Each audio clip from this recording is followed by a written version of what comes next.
Hey everyone, and welcome back to my channel.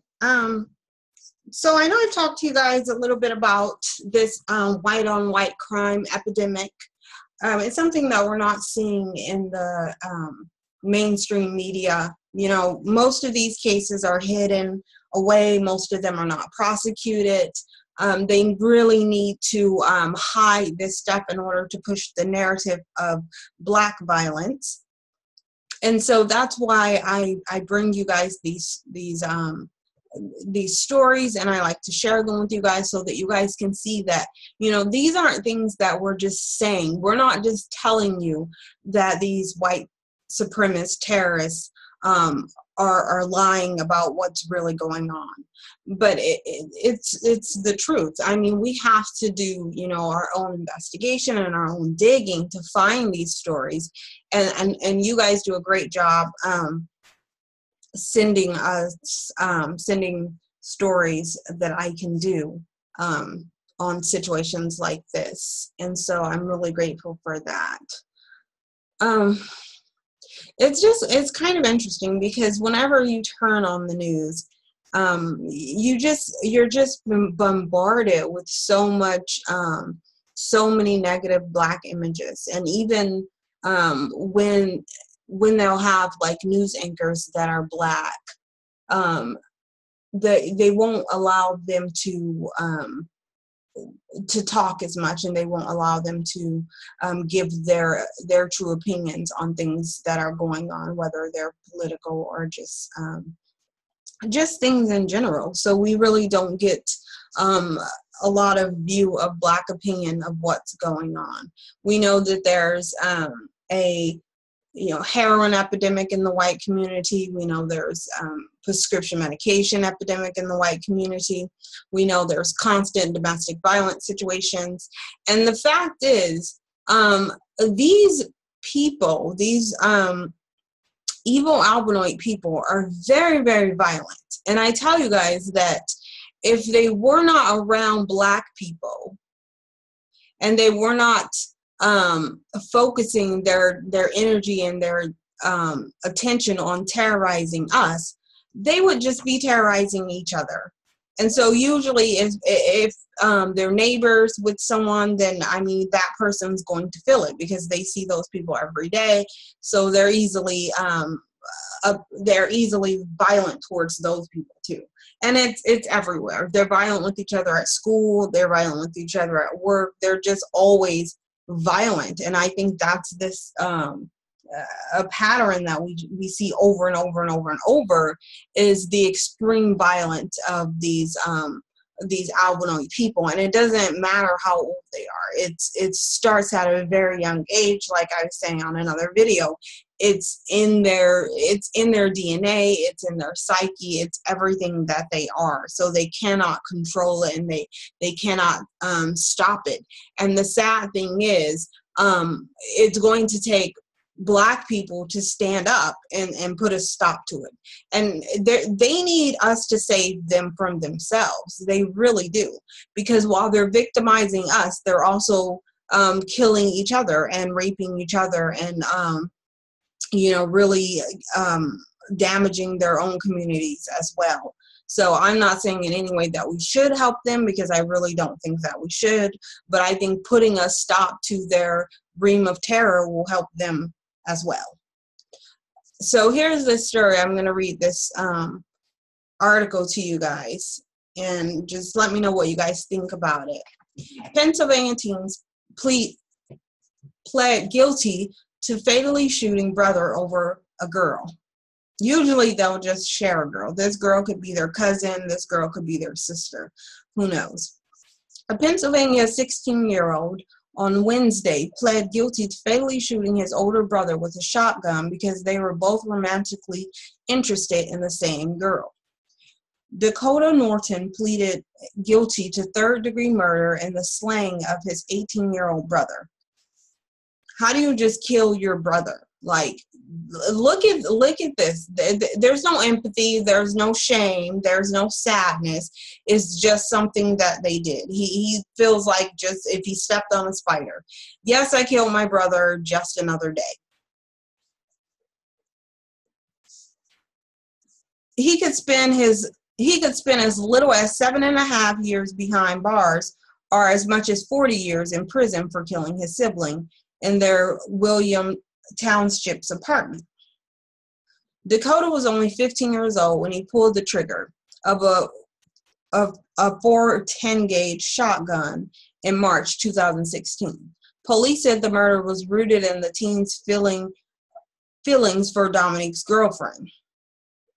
So it looks like he had some kind of crush or something on his brother's girlfriend, but really it's just his brother has something that he wanted. And that's when we think about, even like when we look at people like Donald Trump and people that are in these high positions, when they don't get what they want, they have tantrums. They have these huge tantrums. And the sad thing is we're going to see this play out with Donald Trump, but we're going to have to pay the consequences because he's the leader of our country. And so when he starts doing this, and when you start seeing other countries not give him what he wants, and we end up at war with 30 other countries, then that's just, this is why, because they feel the need. They are very, very entitled. They're entitled to getting what they want. They're born in a situation, especially when you are an albinoid male, you are born into a country that caters to your every whim. You are taught that this is your land, even though it was stolen, even though it's not your land, but you're taught that it's your land, it's your way, your rights to own a gun, your right to kill people. So when this happens, people should not be surprised, because this is the system that we set up. This happens every day. Honestly, this happens every day. We just don't see it. And I don't have time to do a video on it every day. But this happens every day. And for the most part, you don't even see it. It's hidden. They just take the murderer to a mental hospital to sit for a couple days, and nothing gets done because they're not going to put it out there in mainstream media. It goes against their narrative. Okay, so when state police arrived to the scene of the shooting around 2 a.m., the younger Thornton put his hands up in the air and said, "I shot my brother." He was charged as an adult following his arrest, while his attorney requested a shift to the juvenile court. They later changed course, telling Penn Live they doubted the judge would accept an argument that would set Dakota free as quickly as they hoped. Prosecutors said a plea deal has yet to be reached. Noting Thornton's juvenile criminal record, this is new. This is new because they never put their criminal record out there. They never really show you that they were anything except exceptional youth, even though we know that they were never exceptional youth. So let's read what his criminal record. Note that when this evil Albinoid was arrested, he was 15. He was 15 when he took a gun and shot his brother and killed him. So his criminal record, which included constant arguments and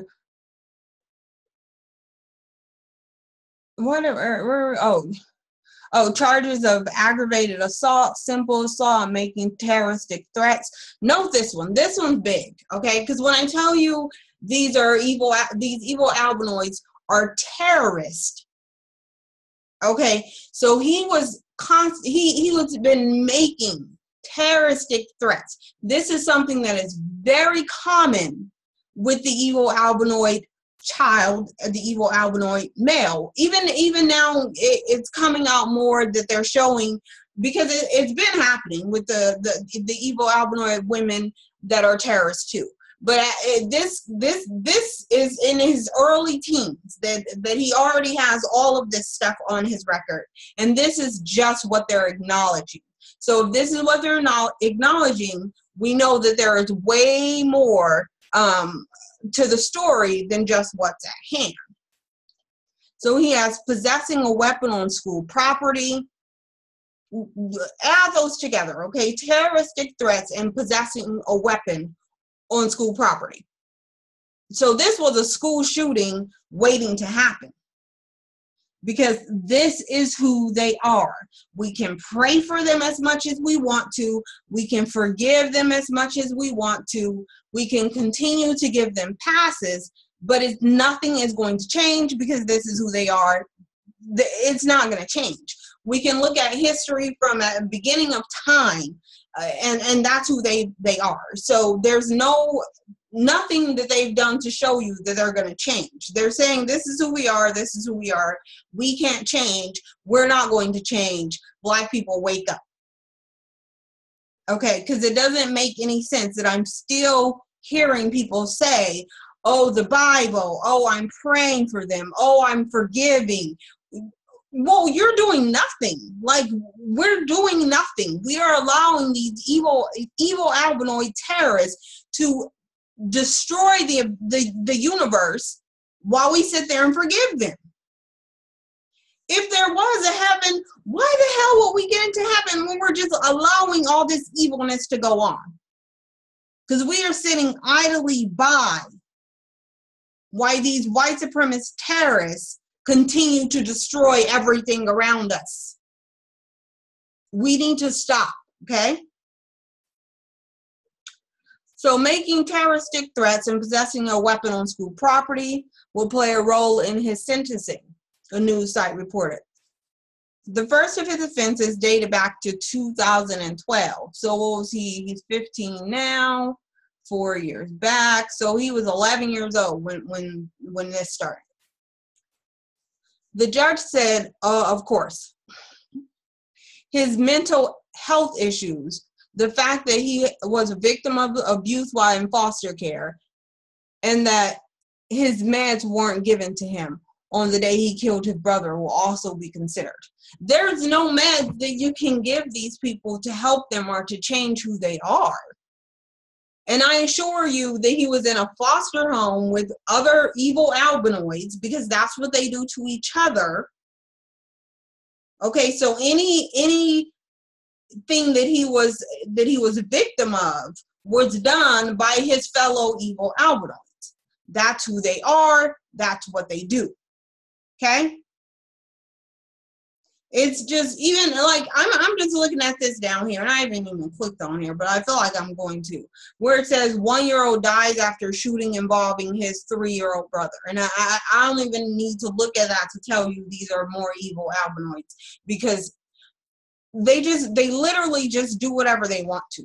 Okay, they're left to just run amok, do whatever they want to, have, child molestation rings, have heroin and meth parties. They're just allowed to do whatever they want to. And I'll tell you why. Because all of those people in Congress, and your president, and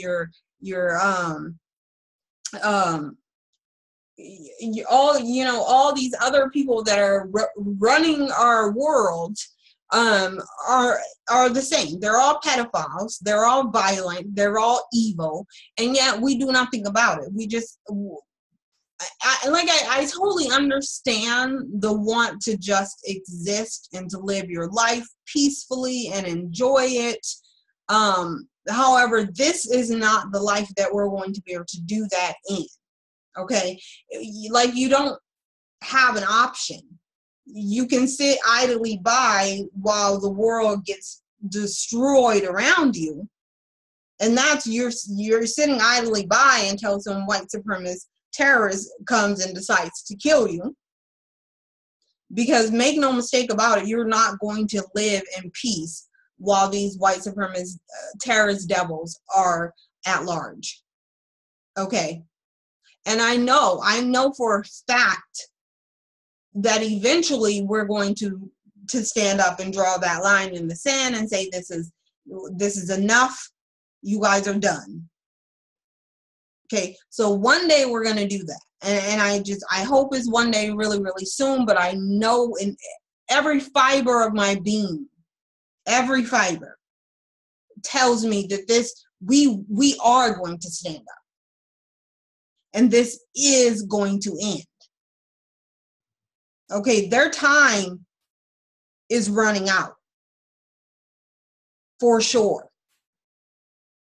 But we all need to be on the same team. We need to have unity and stop thinking about this religion and all this other stuff. That if you want to be focus on that later, like this isn't the time, because people like this are running around everywhere.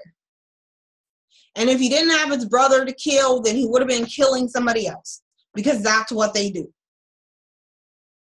He doesn't have any remorse. He doesn't care. He killed his brother. Oh, well, he'd probably kill his mom if she was there.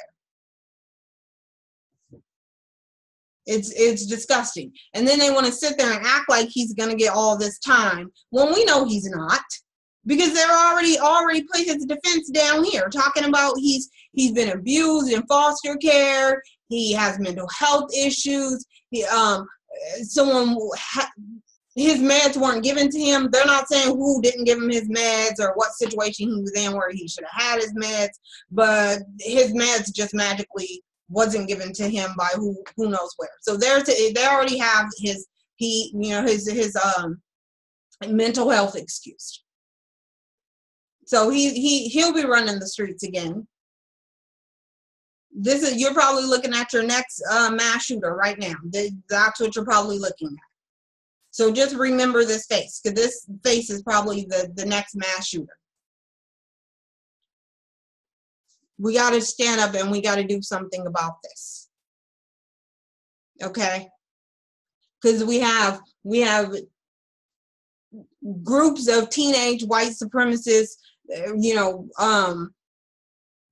plotting mass shootings and school shootings. They've had 70 mass shooting plans in the last year.